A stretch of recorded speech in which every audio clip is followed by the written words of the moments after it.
The twin suns of Zarata blazed fiercely over the jagged, desolate landscape, a world of endless dunes and craggy cliffs. It was as unforgiving as its rulers, the Vicarii, a proud warrior race of alien women.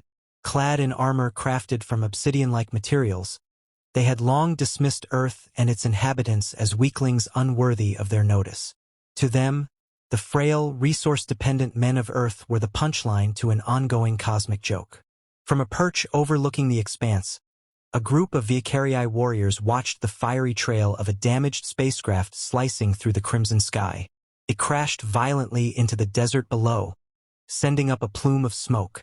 Earthlings, sneered Lyra, a young warrior with golden, chitin-like skin. They cannot even land without breaking their fragile machines. Svala, the matriarch of the Vicarii, nodded in agreement. Let us see if this one even survives the night. James Carter's heart raced as he staggered out of the wreckage, coughing against the acrid smoke. His spacecraft was a ruined husk, half buried in the sand. The survival training drilled into him back on Earth flooded his mind as he took in his surroundings. The heat was oppressive, and the alien terrain felt more hostile with every step. He assessed his supplies. A half-full canteen of water, a multi-tool, and a handheld scanner that still flickered weakly.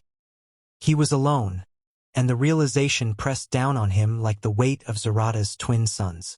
"All right, James," he muttered to himself, scanning the horizon for shelter. First rule: don't die. Unbeknownst to him, the Vicarii were watching his every move, concealed among the jagged rocks. Lyra scoffed as she observed his clumsy attempts to shield himself from the sun with a piece of broken hull. "Pathetic," she said. "Is this the best Earth can offer?" But Svala raised a hand, silencing her. "Watch. Even the weak have their moments." By the time the suns dipped below the horizon, James had constructed a makeshift shelter from the remnants of his ship and scavenged materials. Using the scanner, he identified a nearby underground water source, carefully digging a narrow well to collect a small reserve. The Vicarii, still hidden, exchanged glances of mild surprise. "He's resourceful," Svala admitted, though her tone remained skeptical. The night brought new challenges. The desert came alive with the sounds of predatory creatures, hulking, insectoid beasts that prowled the sands. James barely managed to fend off an attack by one such creature, using a sharpened metal rod from his ship to strike its vulnerable underbelly. Exhausted but victorious, he dragged the carcass back to his shelter, roasting some of its meat over a fire he'd painstakingly built. From their perch, Lyra's skepticism wavered. "He is persistent," she conceded grudgingly. On the second day, James ventured farther into the desert, hoping to find more resources. As he climbed a rocky outcrop, his scanner picked up faint traces of metal and energy, a sign of intelligent life. Encouraged, he pressed on, unaware that he was being stalked. A Vicarii warrior, eager to prove herself, decided to toy with the Earthling. She unleashed a small sand creature, expecting it to chase James back to his crash site in terror. Instead, James stood his ground, improvising a trap using vines and jagged rocks. When the creature charged, it fell into the pit James had hastily prepared, thrashing helplessly as he dispatched it with calculated strikes. The watching warrior froze, stunned by the Earthman's quick thinking and fearlessness. She reported back to Svala, who listened with a thoughtful expression. That evening, as James rested by his fire, a sandstorm loomed on the horizon, dark clouds swirling ominously. The Vicarii, familiar with such storms, withdrew to higher ground. Lyra noticed one of their youngest warriors, Kalina, had been caught in the shifting sands and injured. She turned to Svala, but the matriarch shook her head. "She must save herself, or she is unworthy." But James saw the girl struggling from a distance. Against better judgment, he ran toward her, shielding her from the storm with a piece of his makeshift shelter. Together, they stumbled back to his camp, where he used limited supplies to tend to her wounds. When the storm subsided, Kalina returned to the Vicarii stronghold, her story leaving the warriors in shock. "He saved me," she admitted, Even though I mocked him, Svalia's curiosity deepened. Perhaps there is more to this Earthman than meets the eye. As James sat by his fire, exhausted but alive, he looked up at the twin moons of Zarata. He knew he was being watched but didn't care. He would survive not just for himself, but because giving up wasn't in his nature. High above, the Vicarii watched him in silence. For the first time, they were no longer laughing. The Vicarii stronghold was a marvel of alien engineering, carved into the side of a towering cliff and shimmering with bioluminescent patterns that pulsed like a heartbeat. James Carter stood at the base, his arms bound loosely with rope as two warriors escorted him inside. His rescuer, Kalina, had returned to her people to report his actions, and now the matriarch Svala had summoned him. He wasn't sure if he was being rewarded or punished. Inside the stronghold, the air was cooler but carried an oppressive tension. Rows of Vicarii warriors stood on either side of a grand hall, their piercing eyes fixed on him. Svala sat on a raised throne, her presence commanding, her golden armor catching the soft light. "You are James of Earth," she said, her voice sharp and resonant. "The one who survived the desert and dared to save a Vicarii. Tell me, Earthman, why?" James hesitated, the weight of their gaze pressing down on him. "Because it was the right thing to do," he said simply. The warriors murmured among themselves. Mercy was not a concept they valued, and James' words sounded foreign to their ears. Svala raised a hand for silence. "Actions speak louder than words, Earthman. You claim to have strength, but we do not see it. If you are to earn our respect, you will face the trials of strength." James found himself in an arena carved into the rock, its walls high and unscalable. Warriors filled the stands above, their chants echoing as Svalia's voice boomed. "The trials test mind, body, and spirit. Fail and you die. Succeed, and you will earn the right to stand among us." The first challenge began with a deafening roar. A massive, six-limbed beast with razor-sharp claws emerged from a gate, its glowing eyes locked on James. He had no weapons, only his wits and the knowledge that running would lead to certain death.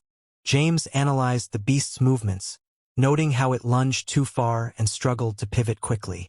Using the arena's uneven terrain to his advantage, he baited the creature into charging and then dodged at the last moment, causing it to crash into a jagged outcrop. When it was momentarily stunned, he grabbed a shard of stone and struck its vulnerable underbelly, bringing it down. The crowd grew quiet, their mockery turning to intrigue. The second trial was a labyrinth filled with traps. Sharp spears shot out from the walls, and pits yawned beneath him without warning. James used his multi-tool to test for loose ground and disarm simple mechanisms.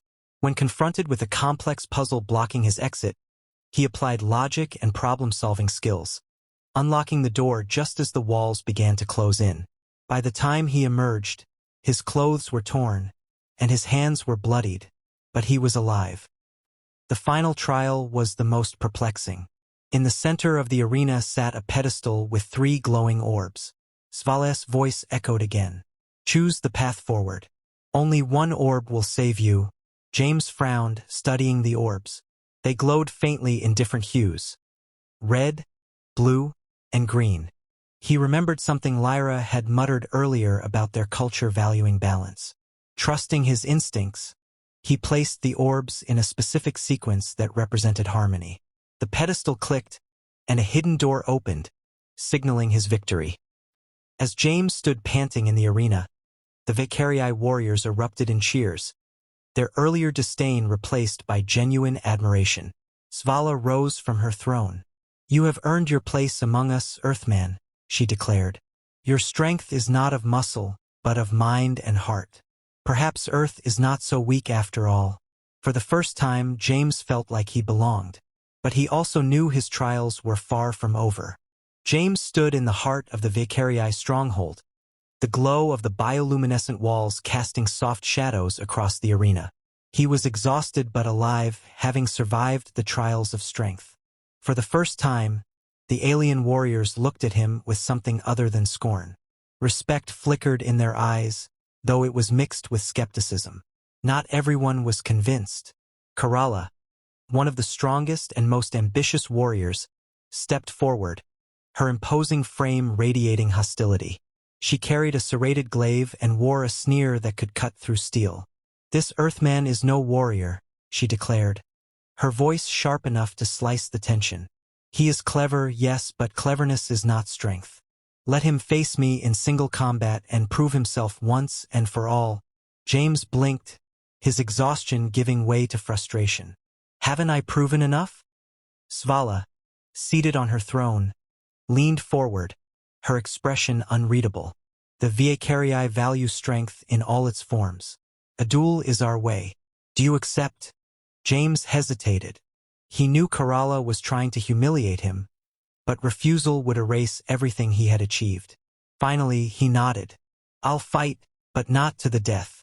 There's been enough blood spilled already." Kerala laughed, her tone mocking. "Mercy will only weaken you, Earthman." The duel began under the twin suns, the Viekarii warriors circling the arena and chanting Kerala's name. She moved with precision and ferocity, her glaive slicing through the air as if it were part of her. James, unarmed save for a staff crafted hastily from salvaged metal, dodged her attacks with agility, relying on his instincts and experience. Kerala pressed the advantage, forcing James into a defensive position.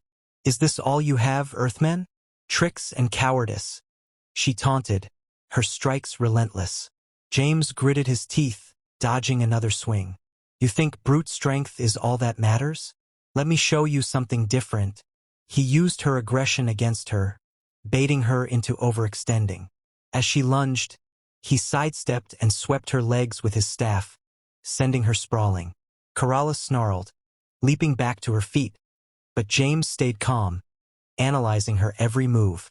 When Kerala charged again, James countered by jamming his staff into the sand, using it as leverage to flip over her head. He landed behind her, pressing the blunt end of the staff to her back. "Yield," he said firmly. The arena fell silent. Kerala froze, her pride battling with the reality of her defeat.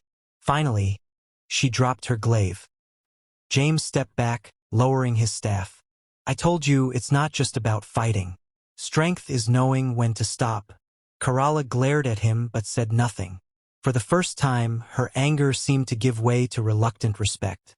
Svala rose from her throne, her voice breaking the tension. "You have shown us a strength we did not understand, Earthman. Perhaps our ways are not the only ways."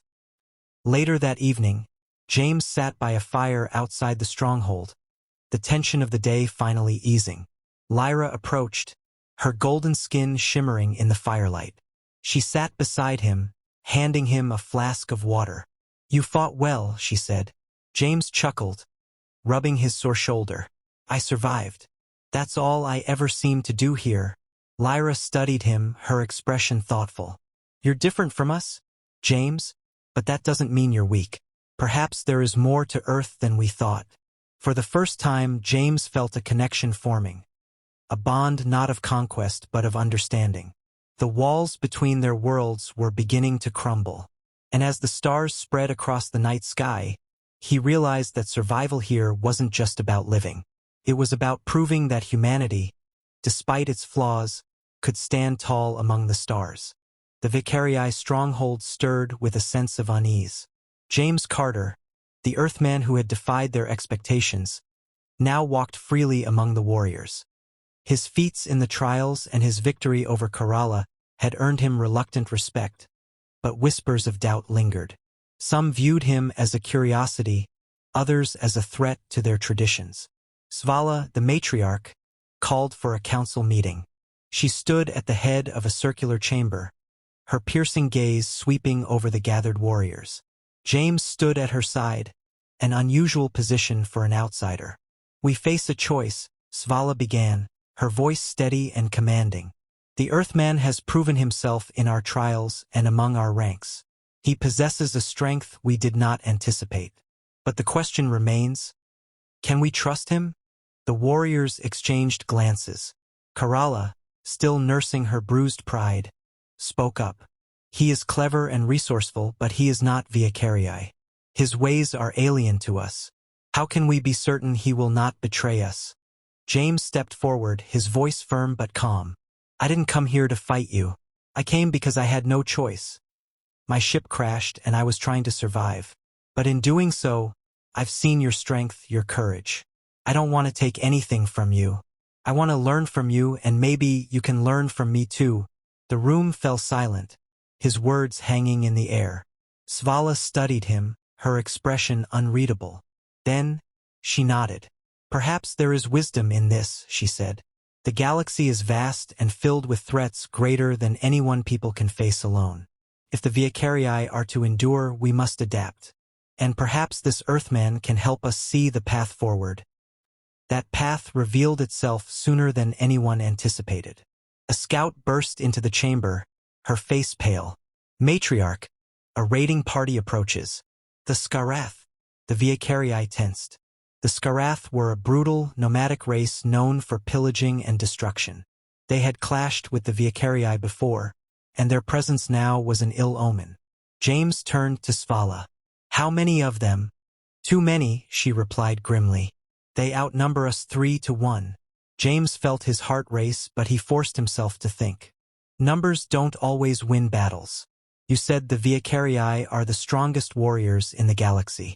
Let's prove it. We'll need strategy and traps. Svala raised an eyebrow but gestured for him to continue.